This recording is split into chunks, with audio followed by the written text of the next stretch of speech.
Magawad. Mukhang magandang pinag-uusapan yung Kagawad Ernest. Admin Lito ah. Mukhang balisa ka.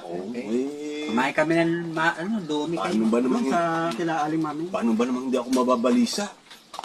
Yung lolo ko, kagabi. Galit na galit. Ang lolo Ba't ko nagagalit? kagabi. O, ba't naman nagagalit? Ay, doon sa pilahan ng tricycle, sabihan ba naman siya ng mga kasama niya, yung lolo ko daw ay mukhang kutsero.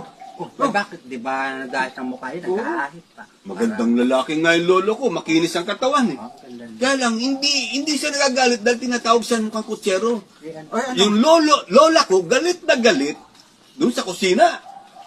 Talagang inilabas yung itak. Yung lola mong galit na galit? Oo, yung lola ko galit na galit. Bakit kaya? Kasi inilabas yung itak, hahatawin niyo yung mga nasa pilahan.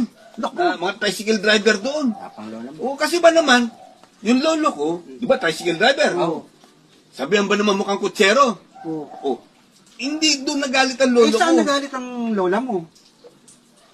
Doon sa tinawag siyang mukhang kabayo dahil kutsero yung lolo ko. Magaga- Oo,